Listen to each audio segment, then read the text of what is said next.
Boa tarde. Qual o nome completo do senhor? Boa tarde. Anderson Barbosa Casado, capitão PM da Corregedoria da PM. O senhor participou das investigações deste... Sim, senhor. O senhor funcionou como escrivão? Na verdade, esse é um inquérito subsidiário de um outro inquérito maior. Esse inquérito maior, eu sou o escrivão, inclusive até hoje. Perfeito. Os senhores membros do Conselho, tem alguma pergunta a fazer ao capitão?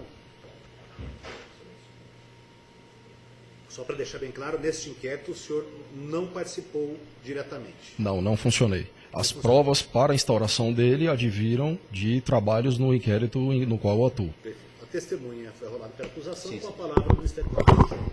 Como começaram as investigações que levaram a esse inquérito da Construworld? Pode perguntar diretamente. Posso? Você me permite? Sim. Capitão, boa tarde. Boa tarde. Como começaram as investigações que levaram a esse inquérito da Construworld? Pois não. Eu não me lembro se foi em maio de 15 ou junho de 15, o Coronel Levi, que era o corregedor, ele me trouxe uma portaria do inquérito do subcomandante, trazendo notícias da imprensa, de jornais normais, né? Folha de São Paulo e alguns outros lá, salvo engano meu. Dando conta de desvio de cerca de 22, 23 milhões do DSACG. E as denúncias falavam de fraudes e licitações e tudo mais. Aí iniciaram-se os trabalhos, através da nomeação de peritos nomeados, né? Que são oficiais que trabalham em UGS, unidades gestoras e executoras, né? De recursos públicos, aí no âmbito da administração militar estadual, e auxiliares de perícia, que são praças que com eles também trabalham, de algumas unidades de fora da corregedoria, para atuar dentro da corregedoria nos autos do inquérito. Então, o próximo passo foi oficiar ao DSACG para que apresentasse na corregedoria todos os processos de ordenação de despesa do período compreendido de 2005, 1º de janeiro de 2005, a 31 de dezembro de 2012, período este compreendido, descrito, na portaria do IPM. Né? Cada um desses processos foi auditado por essa equipe, né? Tanto de peritos quanto de auxiliares. Os processos em que havia graves violações da lei e da ordem, que havia provas, né? Não só indícios, esses processos foram apreendidos pela autoridade, pelo coronel, e foram, aí sim, realizados os trabalhos periciais. Então teve um trabalho antecedente de auditoria, separaram-se cerca de 1.200 processos, mais ou menos, em que há irregularidades administrativas, mas que não afrontam, num primeiro momento, a lei penal militar. E os demais, no total deu 5.000 e poucos processos, né? Quase 6.000. 1.200 ali, sem problemas penais, e o resto foi apreendido com repercussão penal. Aí, com o andar das investigações, quase 2 anos de trabalhos a fio, né? Deixa eu só retornar uma informação importante. No início das investigações, nós ouvimos algumas praças. E numa entrevista superficial para saber da condição em que as ouviríamos, já teve praça que no início do inquérito já foi interrogada de imediato. Então, como é que as coisas funcionavam na UGE do DSACG? Era assim, assim, assim. Bom, eu iria ouvi-la na condição de testemunha. Eu vou ter que interrogá-la, não vai ter jeito, né? E outras a gente teve condição de ouvir na condição de testemunha. Isto por quê? Para ter parâmetros da praxe administrativa deturpada, aparente, trazida por eles e pela portaria, do que ocorria dentro da UGE. O que nós vimos, parte do que nós vimos, o senhor leu na denúncia do promotor, né? E começamos a fazer os desdobramentos das diligências. Passamos a fazer diligências de locais para saber de cada processo a empresa que foi contratada, teoricamente, pelo DSACG, onde ela era instalada, quem eram os sócios, né? Quantas vezes teria, na verdade, aí, contratado com o Estado, não só com a Polícia Militar, e a credibilidade aparente dessa empresa perante a administração militar. E nós encontramos muitas empresas de fachada, né? Esta Construord é um endereço numa casa normal, né? Na sequência tinha, com vinculações a essas pessoas da Construord, uma empresa chamada MFA e uma chamada Comercial das Províncias, né? E após, aí retornando ao ponto em que eu estava quando fiz esse parênteses, após quase 2 anos de trabalhos periciais, os laudos foram realmente foram confeccionados, né? E uma vez eles sendo organizados por empresas que teriam sido beneficiadas em conjunto com os membros da UGE, né? Eles foram agrupados em mídias que subsidiaram a instauração de inquéritos específicos. Então, se eu entendi, existem vários... Esse aqui é fruto de um dos inquéritos, mas existem outros inquéritos referentes a outras empresas. Perfeito. É isso? Perfeito. É isso. Então, existe um inquérito mãe? Existe. E o senhor trabalhou no inquérito mãe? Trabalho até hoje. Tem instrução. Do qual esse da Construord, que os senhores oficiais e o doutor magistrado estão analisando hoje, é um dos inquéritos filhos. Perfeito. Quantos inquéritos tem ao todo? É o inquérito mãe, num primeiro momento 20 inquéritos filhos, né? E ontem foi instaurado mais um, o 21º. Então, 21º, 21 inquéritos, todos envolvendo o coronel José Afonso Adriano Filho. Todos? Todos. Nesse da Construord, o senhor assistiu às oitivas de testemunhas? Por laborar na mesma sala do capitão Rodrigo Elias, eu ouvi os depoimentos do Márcio, senhor Márcio, e da esposa dele também. E, capitão, foi apurado que havia inexequibilidade das obras, dos termos em que se tinha feito Sim. o procedimento? Nós temos a constatação de verdadeiros absurdos. Contratação de obra de manutenção de rede elétrica. Não fala onde, não tem o documento motivador falando quem precisa, né? Com a descrição inequívoca do serviço a ser executado, não tem metragem de material necessário, não tem nada. Tem simplesmente o serviço de manutenção de rede elétrica. Por exemplo, né? E aí vemos lá, 55 mil, vamos chutando. Subentende-se que um serviço de 55 mil de manutenção de rede elétrica seja algo substancial, que demore algum tempo para ser executado. E nós víamos o quê? Uma abertura de um certame, né, com uma nota de empenho no mesmo dia, uma nota de liquidação minutos após, 2, 3, 4 minutos, uma programação de desembolso com 1 ou 2 minutos na sequência, e o pior, que isso não está na alçada da UGE do DSA. A ordem bancária, pelo que nós apuramos, né, ela não é ato da unidade gestora executora de nenhuma unidade da PM. Ela é feita por um órgão chamado GPS da Secretaria de Segurança Pública. E alguém, que eu não sei quem, tem usuário e senha para poder efetuar a ordem bancária. Não sei qual é a praxe de lá, não chegamos nessa fase da investigação ainda. E essa ordem bancária, ela acontecia minutos depois. E por força de decreto, ela deveria ocorrer 30 dias após a programação do desembolso, no mínimo. Então, se eu entendi, entre o começo do procedimento, o fim da obra e o pagamento, às vezes decorriam minutos. Minutos. Tá certo. Às vezes 1 dia ou 2. Certo.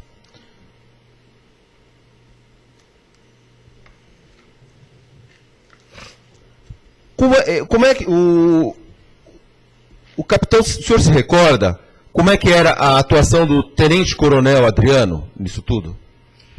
Bom, de modo genérico, porque são muitas nuances por conta de muitas modalidades, dispensas, inexigibilidades e tudo mais. O que eu pude perceber? Pelas falas, inicialmente, das praças, né?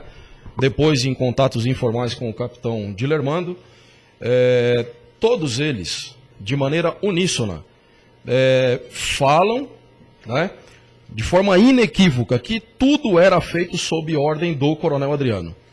Desde a época em que era capitão, da chefe da seção de finanças. Depois ele se tornou chefe de uma divisão, né? Depois se tornou dirigente, né? Como chefe do departamento do DSACG. As praças, elas diziam e o próprio capitão também disse a mim, pessoalmente, que o coronel Adriano, ele sempre esteve... Que capitão que disse? Pois não, Que capitão? O capitão de Lermano. Ah, o capitão de Lermano. Que o coronel, ele sempre estava muito próximo das salas onde os processos eram formados, né? E o que eu via?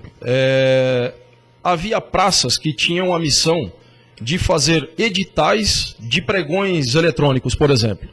Né? Praças não, uma praça chamada Jaime, Cabo Jaime, salvo engano meu. Né? Essa praça fazia os editais, fazia a publicação deles, né?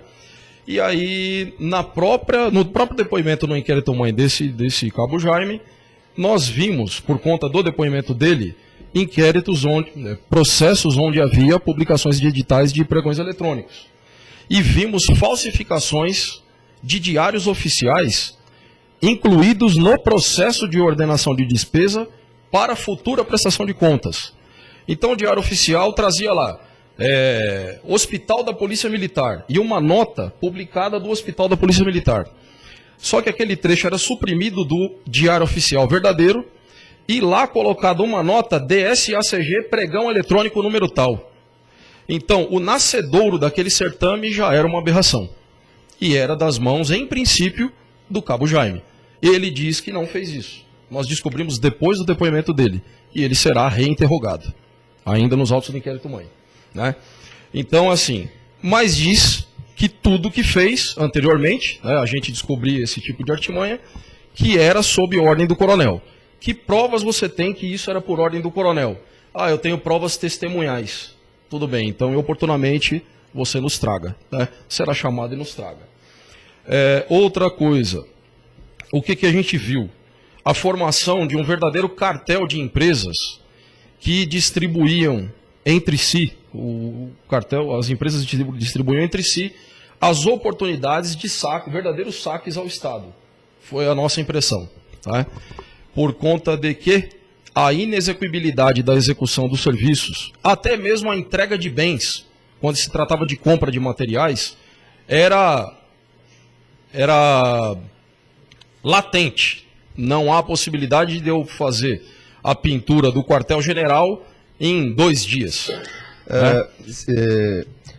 O capitão se recorda de ter apurado transferências bancárias da conta do tenente-coronel Adriano para a empresa Construworld? Perfeito. Houve uma representação no sentido de quebrar os sigilos fiscal e bancário do coronel Adriano e família, entenda-se família, a esposa e 2 filhos, né? Mais a empresa da qual ele era o sócio majoritário.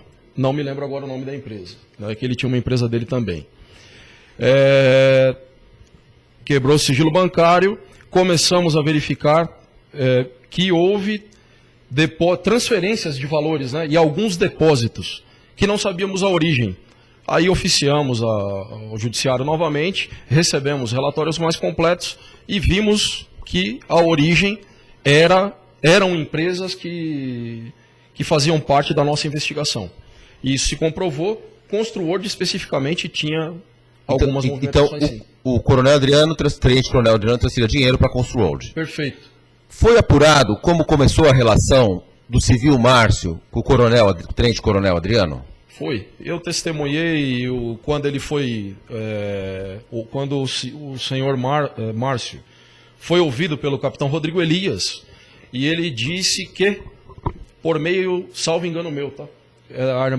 A irmã do Márcio seria, na verdade, quem teria contato com o coronel Adriano. Qual o nome dessa irmã? Não me lembro se é Luciana. Acho que é Luciana. Não, Miriam. Luciana é a esposa do Márcio. Acho que é isso, né? A senhora Miriam. Senhora Miriam, que seria, inclusive, dona da empresa MFA e Comercial das Províncias. O Márcio teria sido convidado por essa via da Miriam a falar com o coronel Adriano de oportunidade de negócio, por ter, recentemente, à época desses fatos, ter criado a Construworld, né? E aí ele veio ter com o coronel e foi contratado para o primeiro serviço para a construção do largo construção ou manutenção, não me recordo, do Lago das Carpas, né? Essa contratação teria sido feita de modo não legal. Ele foi contratado verbalmente, né? E depois ele recebeu valor em dinheiro de um tenente, que eu não me recordo o nome, que são muitos fatos, né, do inquérito mãe, dentro do DSACG, numa das salas da UGE, do setor de finanças lá, seção de finanças. Então, ele trabalhou ali, depois ele fez alguns pequenos serviços, que ele, ao longo do depoimento, disse o seguinte, quando perguntado pelo capitão Rodrigo Elias, quanto, durante o tempo em que você trabalhou para a UGE do DSACG para o Coronel Adriano, quanto você deveria ter recebido a soma de todos os trabalhos? Ele falou, olha, de cabeça é difícil dizer, mas cerca de 20 a 30 mil reais. Pois bem, o senhor, na verdade aqui, né, segundo consta na portaria, o senhor recebeu 7 milhões e meio de reais. Falou, jamais. E aí ele explicou que fez a venda de fato da empresa Construord para o Coronel Adriano e continuou na condição de dono da empresa de direito, de sócio majoritário, que me parece que 1% era da esposa do senhor Márcio. E que o Coronel Adriano, por via também da Miriam, pegou senha de banco, senha da Bolsa Eletrônica de Compras e praticava atos de gestão empresarial da Construord, como se dele fosse, sacando o Estado. Então, a pergunta decisiva para saber do envolvimento dele, consciente ou não, com os saques, que isso também nos preocupava, para ação de improbidade e para processo penal pela justiça comum. E aí disse o seguinte, então, o senhor não prestou nenhum desses serviços, além desse 20 a 30 mil. Falou não. E ele colocou uma data que eu não me recordo lá no depoimento, né? De que a partir de então, ele só ficava à disposição do coronel para a execução de pequenos serviços. E recebia uma mesada que gradativamente foi aumentando, né? De 1.500 para 2.500, para 3 e alguma coisa, e depois ele teria sido abandonado pelo coronel, na promessa de ter uma partilha de um montante dos trabalhos que seriam captados pelo coronel, e nunca vinha, e depois ele foi abandonado, nas palavras dele. É o que me recordo sobre o Construord, é isso.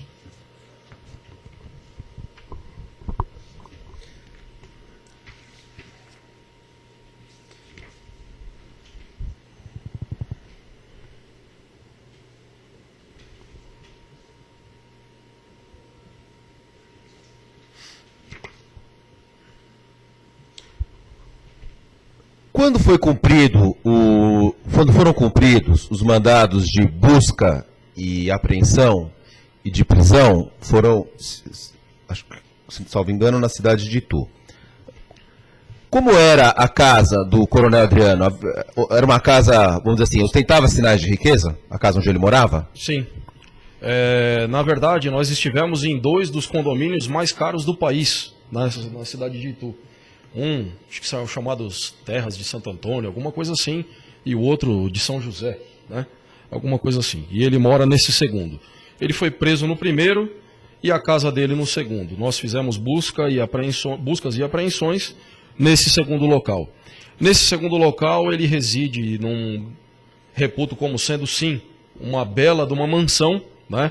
Com salas, com lustres de cristais que ninguém da minha família tem. Né? Sou capitão, tenho um irmão capitão também, não tenho outros parentes que são militares, sei do nosso poder socioeconômico, né? E o que eu vi lá não é compatível sem que haja uma fonte de riqueza externa, ainda que seja fruto de trabalho de uma vida, né? Sim, um lugar majestoso, é um lugar majestoso, sim. Pé direito muito alto, uma sala logo no início lotada de rosas verdadeiras, né? Em vários vasos, a sala cheira rosas, uma sala de espelhos, uma outra sala de estar, onde você fica direto para quase no nível de uma piscina, que fica aparente num ambiente aberto. No nível superior, alguns quartos, esses quartos não tão majestosos assim, né? Mas por estar no local onde está, né? Não sou corretor de imóveis nem nada, mas essa casa minimamente aí eu imagino algo em torno de 10 a 12 milhões de reais. Como digo, não sou corretor, mas acredito que seja alguma coisa dessa natureza. O senhor esteve na ocasião das diligências nas duas casas? Sim. Mas alguém da corregedoria teve contato com a esposa do tenente-coronel Adriano quando do completo mandado? Eu não estava no comando da ação porque era o coronel Levi quem estava. Nós fomos direto ao primeiro local, que é onde o coronel foi preso. Na casa dele, simultaneamente, foi uma equipe, salvo engano meu, com uma tenente e um agente dela quem fez chegar a informação para a gente. No seguinte sentido, de que a esposa do coronel Adriano, quando foi chamada, ela atendeu a porta, colocou as mãos na cabeça, pelo amor de Deus, eles se identificaram como policiais, corregedores, e que estavam lá procurando o coronel, e ela falou, não acredito, colocou as mãos na cabeça, trancou a casa, jogou a chave no agente, entrou no carro e avisou, estou indo para o pronto-socorro porque eu estou passando mal. Que vergonha. Palavras desse agente. E ela falou alguma coisa sobre a conduta dele, sobre os fatos, que ele se recorde? Não, porque eu não estava lá, né? Mas que tenham reportado para os seus colegas. Eu não me recordo, doutor. Ela falou se esperava que um dia isso ia acontecer, se era uma surpresa, se não era uma surpresa. Houve um comentário, sim, até de um certo desabafo, de que algo que era esperado aconteceu. É algo que já era previsto, que uma hora ia acontecer, né? Meu Deus, não acredito, aconteceu. Teve alguma coisa nesse sentido, sim. Qual era o nome desse agente? Eu não sei, mas eu posso levantar lá. Né? Tenho que ver com a tenente quem foi que teve esse... Até com ela mesmo, se ela presenciou isso. Né? Não sei o nome dele não, doutor. Embora já conste na denúncia, de forma genérica, só para ficar ilustrativamente, o senhor se recorda, em linhas gerais, como eram os peculatos praticados mediante dispensas de licitações? Dispensas de licitações, nós temos fraudes também. Nós temos orçamentos que seriam de empresas com assinaturas que não são dos donos das empresas. Então, por exemplo, né, uma empresa está lá numa dispensa de licitação que foi organizada pelo pessoal do coronel e tem a assinatura daquela pessoa ali, como sendo responsável. Num pregão presencial, em que a pessoa lá esteve, ou um ato constitutivo da empresa, na JUSESP, tem a assinatura da pessoa com o nome completo dela. Na JUSESP é uma assinatura, no orçamento é outra. Aí, o de outra empresa tem o mesmo layout, com outro nome e com o nome de quem seria o dono da empresa. Isso falando no genérico do inquérito-mãe. Isso. Por falar no genérico, aqui a denúncia aponta em torno de um pouco mais de 7 milhões de apropriação, de peculato. No total desses 20 e agora 21 inquéritos, qual é o valor aproximado do prejuízo para o Estado? Se me permite só uma colocação, esses 21 são subsidiários, mas não encerram o objeto do inquérito-mãe. Do inquérito-mãe ainda tem mais 502 empresas que estão sendo analisadas uma por uma. Certo. Então, desses 20, no total, o que foi executado e já tem comprovação mediante laudo é de um desvio de 139 milhões, mais ou menos, não corrigidos. E que corrigidos pela UFESP de cada ano, certamente ultrapassaria aí uns 200 milhões. Por aí. O capitão se recorda como é que foi apurada a participação do capitão Dilermando? Sim. A participação do capitão Dilermando era a seguinte: num ambiente militar, por mais que as praças digam que estão fazendo algo sob ordem de algum oficial, e ainda que seja ilegal, isso já não é admissível em direito num primeiro momento. Essas praças teriam que se insurgir e já denunciar o oficial imediato. Né? Isso não acontecia. Elas trabalhavam sabendo o que estavam fazendo e disseram nos autos do inquérito-mãe que era por ordem do coronel. Num determinado momento, o capitão Dilermando se tornou o chefe da seção de finanças. subordinado imediatamente, né, porque ainda tinha um oficial na função de major, ao coronel Adriano. Vendo na sessão dele tudo isso acontecer, porque são erros crassos, documentação sem motivação, documentação que pediria o serviço ou bem a ser adquirido, sem qualquer tipo de motivação, passa pela mão dele. Eu vou despachar com o meu chefe para saber se eu faço um despacho autorizando o certame ou não. Vou ver se tem 3 orçamentos, vou ver se tem projeto básico. É o nível mínimo de auditoria que se espera de um oficial. Passa pela mão dele, não acontece nada. Vai para o major, não acontece nada. Vai para o tenente-coronel e ele pega, é o dirigente, e assina e tudo bem, pode fazer. Só interessante, a maioria dos certames, quando o coronel era o dirigente, a maioria deles, não havia assinatura dele. A maioria dessas de dispensa. Olha que interessante. Ah, não, autoriza, tal, faz os gastos e mais. No sistema de administração financeira, o CIAFEM, existe uma atividade chamada consistência de dados. Essa consistência ela tem que ser feita de modo periódico, a fim de que se viabilize a identificação de eventuais inconsistências. Né? Veja uma nota de empenho, por exemplo, num dia, e uma programação de desembolso no mesmo dia. Né? Tudo bem. Como é que eu vou fazer a programação? Entregar o bem no mesmo dia? Ganhou a dispensa, entregou o bem, já está programado o desembolso? Né? Tudo bem. E quando isso não acontece? É para fazer a pintura do quartel inteiro. Não, né? Então, o que acontecia? Nós víamos da participação do capitão o silêncio absoluto. Não havia atos de comando, de chefia, para que evitasse que isso acontecesse. E um sinal sequer de movimentação para fazer cessar essas irregularidades que foram constatadas, inclusive, em laudo. Né? Então, era uma omissão que, sem a qual os peculatos não teriam ocorrido. O capitão se recorda de ouvir praças, ainda que no inquérito, mãe, que disseram que eram obrigadas a assinar documentos em branco? Ou documentos não preenchidos? Da parte de quem, doutor? Praças que diziam que o coronel dava ordem para assinar já uma série de documentos. Sim. Tem praças, tem uma praça que eu me recordo muito bem, ela foi inquirida num primeiro momento e será interrogada antes da finalização do inquérito mãe. Ela descreveu que ela recebia uma pasta com notas fiscais e a função dela era fazer o saneamento de processos de ordenações de despesa. Não tinha numeração, ela numerava. Faltava juntada de algum documento fundamental para prestação de contas, ela imprimia do sistema, colocava lá.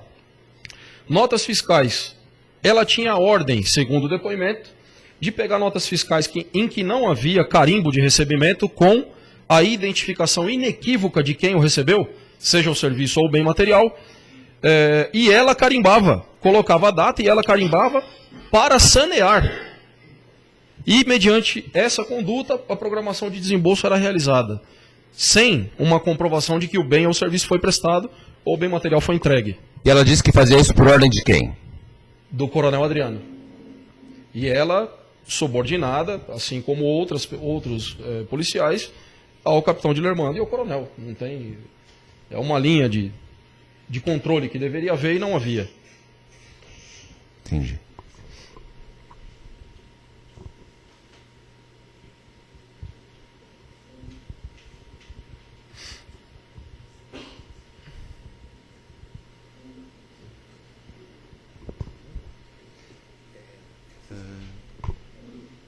Só um segundo, excelência, por gentileza.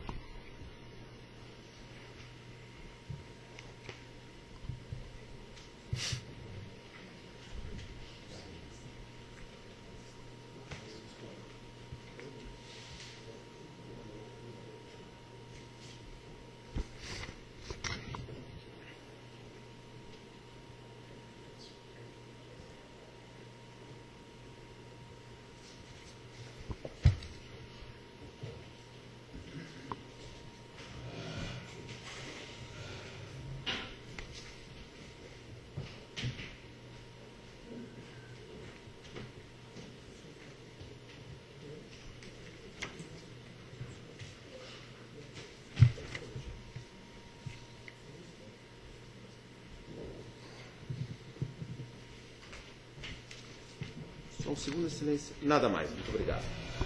Senhores defensores, Vossas Excelências têm perguntas? Sim. Vossa Excelência vai funcionar primeiro. Pode perguntar diretamente. Boa tarde, capitão. Boa tarde, doutor. O senhor trabalha na corregedoria há quanto tempo? Trabalhei de 2002 a 2005, comecei em 2005, voltei em 2012, fui para o interior, retornei e estou lá desde 2015. O senhor tomou conhecimento nos anos de 2010 ou 2011 de alguma denúncia anônima que tenha sido encaminhada à corregedoria, dando conta de que houvera a malversação de cerca de 14 milhões de reais com aquisição de tablets? O senhor tem conhecimento? Tenho conhecimento pela imprensa de algo nesse sentido. No meu trabalho, não. O senhor tem conhecimento de um eventual afastamento do coronel responsável pelo CSMMM à época? Não. Não. O senhor mencionou no seu depoimento que houve a quebra dos sigilos, né? Bancário, fiscal. Com relação à quebra do sigilo bancário, né? Relacionada à Construord, o senhor mencionou que a quebra aconteceu em relação à família do coronel. O senhor verificou vários depósitos, né? Nessa quebra. Houve algum depósito para oficial? Ou para policial militar? Não identificado. Ah, o senhor não apurou ainda. O senhor não apurou ainda. Sim. O nível de corte, de análise, que as informações eram muitas, né? São muitos altos, foi de 5 mil reais. Havendo tempo, dali para baixo também será realizado. O senhor mencionou no seu depoimento que constatou que o imóvel é extremamente luxuoso, avaliado em 12 milhões, né? O senhor está a conduzir a investigação. Sim. O senhor realizou alguma pesquisa de mercado? Eu disse no meu depoimento que não sou corretor e que aos meus olhos aquilo valeria isso. Mas o senhor compareceu ao local, constatou, isso chamou a sua atenção. Em relação ao condomínio Campo Santo Antônio, o senhor não fez nenhuma pesquisa no Google para ver? Não pesquisei nenhum nem outro. Ah, então tá bom. Então o senhor apenas inferiu. Sim. Que pudesse, foi uma conclusão sua, né? Opinião pessoal. Perfeito. A testemunha, na verdade, não deve opinar, mas tudo bem. Com relação ainda ao cumprimento da diligência, né? De prisão e do mandado de busca e apreensão, o senhor estava na viatura com o tenente-coronel Adriano? Sim, estava. Na vinda para São Paulo. Sim. Nessa ocasião, ele apresentou algum documento ao senhor? Não, é muito formalismo dizer que ele me apresentou um documento, né? Compartilhei da informação de imediato com o coronel Levi. O coronel Adriano, né? Ele abriu a carteira já próximo de São Paulo. Abriu a carteira, pegou uma lista com alguns nomes e apontou um que era Félix. Eu foquei ali porque ele colocou o dedo. E Félix é um dos nomes do coronel Levi. E também é um dos nomes do coronel Aldi, que é o irmão dele, né? E disse assim: isso aqui na hora certa vai aparecer. E ponto. E o senhor, trabalhando na corregedoria, não teve nem a curiosidade de apurar ou de apreender esse documento? Como disse, passei esse fato ao coronel Levi, né? E ele adotou a providência que achou que deveria adotar, em não apreender. Ele já tinha sido revistado, a carteira dele tinha sido revistada, tá? Me perguntar quem fez a vistoria da carteira dele, não sei. Ele abriu a carteira, tirou de um compartimento e mostrou um papel velho, uma folha de sulfite bem dobrada, velha, com anotações em caneta esferográfica, salvo engano meu, azul. Tá? E quando eu falei sobre isso, ele disse o seguinte: são nomes num papel. Tá? E não houve apreensão. Isso chama bastante atenção da defesa, porque por ocasião do cumprimento do mandado de busca e apreensão, foram apreendidos papéis, todos os papéis com nomes, com telefones, né? Sim. E este papel, que conteria nomes de oficiais, segundo informado pelo acusado Adriano, não interessou a corregedoria? De novo, a presidência dos trabalhos era do Coronel Levi. Minha obrigação era compartilhar a informação com o coronel. Isso foi feito. E a minha autoridade se encerra aí. Então, na verdade, esses questionamentos, na minha opinião, têm que ser feitos a ele.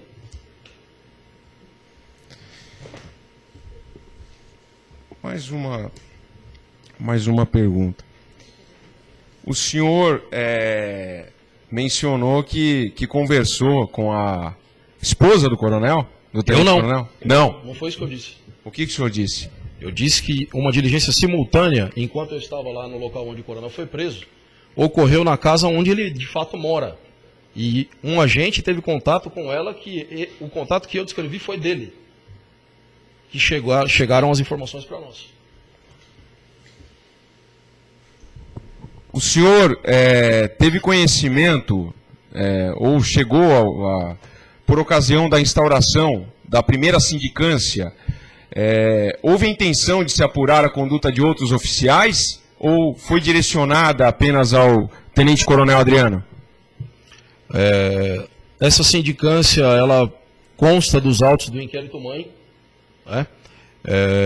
Eu abri um volume por ordem do coronel, a colocando para poder também servir de suporte para as diligências durante o inquérito que havia sido instaurado. O senhor mencionou em seu depoimento... É que eu posso pois não. complementar? Pois não. Então, o que ocorreu? São muitos volumes. É uma sindicância que tem, salvo engano meu, 11 mil páginas, 12 mil páginas, alguma coisa grande, muito grande. Tá? Creio eu que foi por conta dela, inclusive, que houve instauração de conselho de justificação em desfavor do coronel. Tá? Se o senhor me perguntar quantos oficiais foram ouvidos e tudo mais, eu não fiz análise da sindicância ainda, pormenorizadamente. São muitas frentes de trabalho que eu tenho lá. Tá? Em conversas informais, né, nós vimos o quê? Que antes da presidência do Coronel Levi nessa sindicância, ela chegou a ficar parada quase um ano na mão de uma autoridade que eu não sei quem é. E ele a recebeu para que desse solução naquilo, para que fizesse a investigação de fato. E os trabalhos que ele realizou nessa sindicância tiveram como escrivão o capitão Otacílio, que é do CPM-7. Então, até com o intuito de colaboração, esses questionamentos, num primeiro momento, o capitão Otacílio poderia esclarecer com tranquilidade. Porque ele atuou pessoalmente nesse caso. O senhor participou do cumprimento dos mandados de busca em outras residências também? Na verdade, no local onde ele foi preso e no local onde ele vive, que é onde o senhor também estava. E de outros co-investigados, agora acusados? Não. Só foi Não. esses dois. Sem mais perguntas, excelência. Doutor Abelardo, Vossa Excelência tem perguntas? Sim, excelência. Doutor. Boa tarde. Posso Por favor. aqui? Não, por só favor. por questão de... Bom, Claro. vou tentar. Se o senhor quiser, Não. Posso virar? Virar o banco um pouquinho para de forma que pegue no áudio. Excelência, nesse ponto eu queria interferir. No júri, por exemplo, o juiz sempre pede, por uma de boa técnica, para a testemunha falar olhando não para quem pergunta, mas para os julgadores, no caso para os jurados. No caso que vai julgar são os senhores, é importante a impressão pessoal, inclusive dos olhos. Eu peço que ele fique voltado para os senhores julgadores. Mas para que o capitão não padeça de um torcicolo, ele pode virar 45 graus. Na verdade, ele não precisa... Excelência, como eu sou do júri, então vamos resolver esse problema. Se o senhor puder vir.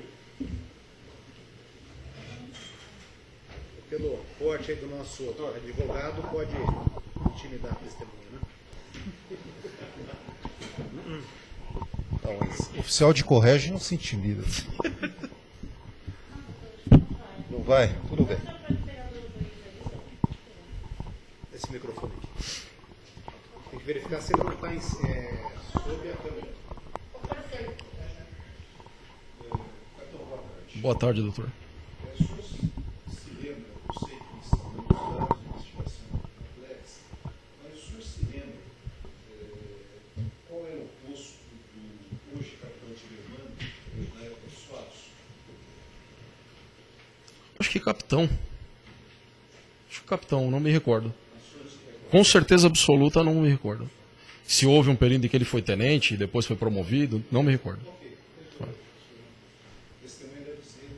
Sim. O senhor chegou a apurar, ouvindo as praças, se, então vou dizer para o senhor, então o tenente Tibermano trabalhava naquela sala efetivamente ou seria ela só para despacho, para tratar do expediente? O senhor não chegou a esse nível de detalhamento?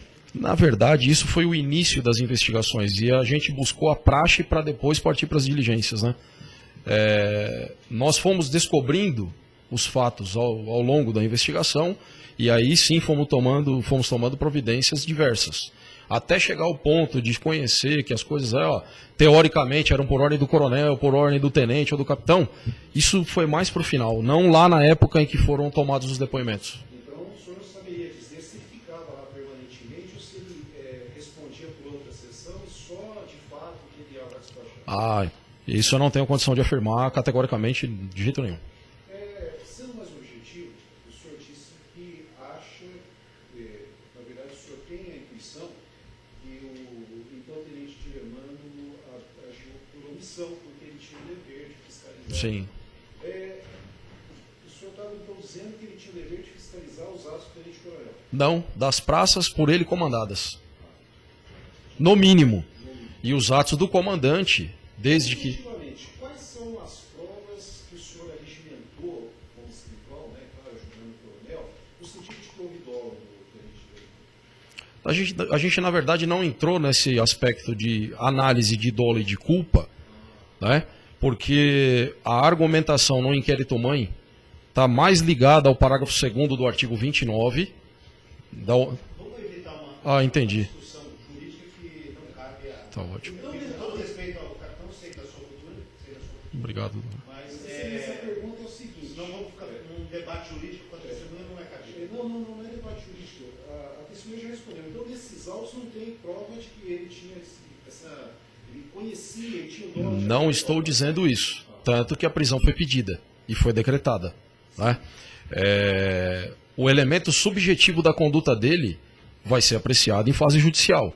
Na esfera inquisitorial, foi tratada da maneira do conhecimento jurídico, né? A adequação dos fatos ao conhecimento jurídico da autoridade e o conhecimento com o juiz.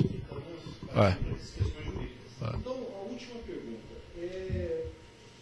Dentro da esquemática que se estabeleceu ali, esses documentos que o então tenente Tibermano assinou, ele o fez